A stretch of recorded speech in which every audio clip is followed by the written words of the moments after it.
Benvenuti a Kazakistan. Nel cuore della steppa kazaka, nascosto agli occhi del mondo, si trova un luogo che ha segnato il XX secolo con un silenzio radioattivo. Il suo nome è Semipalatinsk, ma per l'Unione Sovietica era semplicemente il poligono.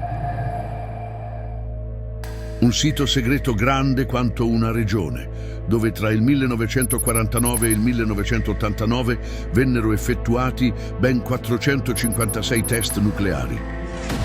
Esplosioni, crateri, radiazioni, tutto a pochi chilometri da villaggi abitati. Ma nessuno parlava, nessuno doveva sapere. È il 29 agosto 1949. L'Unione Sovietica detona la sua prima bomba atomica, RDS-1, una copia perfezionata della bomba americana Fat Man. Il test avviene in assoluto segreto, nel mezzo del nulla kazako. Gli scienziati festeggiano. L'Unione Sovietica è ufficialmente una potenza nucleare. Ma c'è un dettaglio agghiacciante. Nessuno evacua i villaggi vicini. Migliaia di civili assistono ignari alla nascita di una nuova era, quella atomica.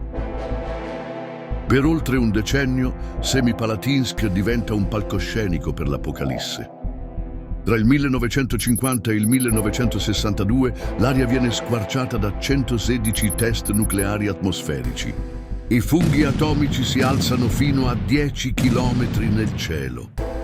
I venti portano il fallout radioattivo su case, scuole, pascoli.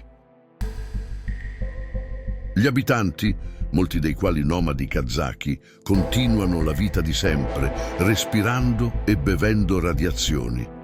Non c'erano tute protettive, non c'era informazione, solo silenzio. Dopo il trattato sul bando dei test atmosferici del 1963, i sovietici spostano le esplosioni nel sottosuolo. Le montagne di Degelen vengono perforate con tantissimi tunnel. Alcuni contengono bombe da centinaia di kilotoni. Ogni esplosione sotterranea provoca terremoti artificiali, fratture nella roccia e contaminazione nelle falde. In totale, 340 test nucleari sotterranei vengono effettuati. Ma anche sottoterra, la radioattività trova sempre una via d'uscita. Nel 1965 l'Unione Sovietica decide di sperimentare un uso pacifico delle esplosioni nucleari. Viene fatto detonare un ordigno da 140 kilotoni per scavare un gigantesco cratere.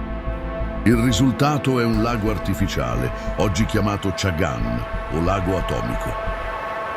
Le sue acque sono ancora altamente contaminate.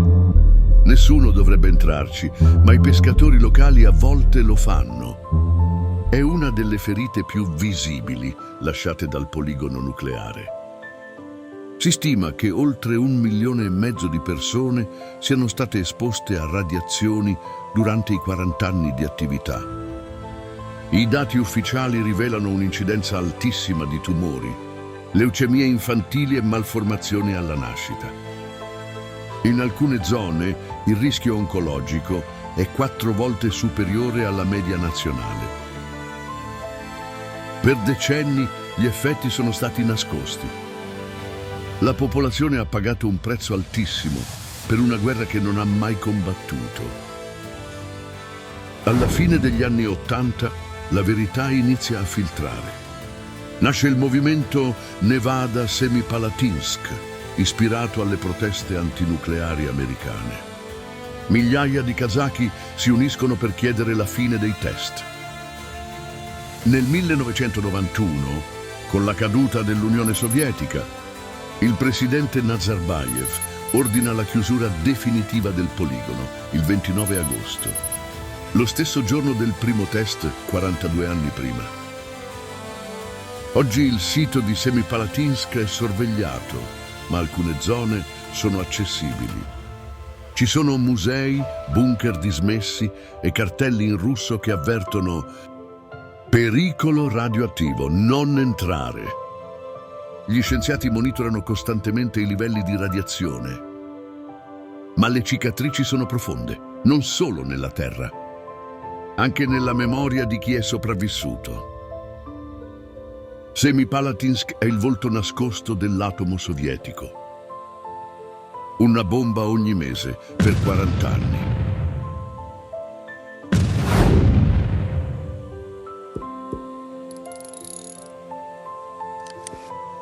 Nel prossimo episodio di Mappe Oscure, la Francia coloniale, i test nel Sahara e il silenzio sui Necker. Se vuoi continuare questo viaggio nei luoghi oscuri della storia, scoprire altri luoghi devastati dai test nucleari, iscriviti al canale e attiva la campanella. Grazie e alla prossima esplorazione.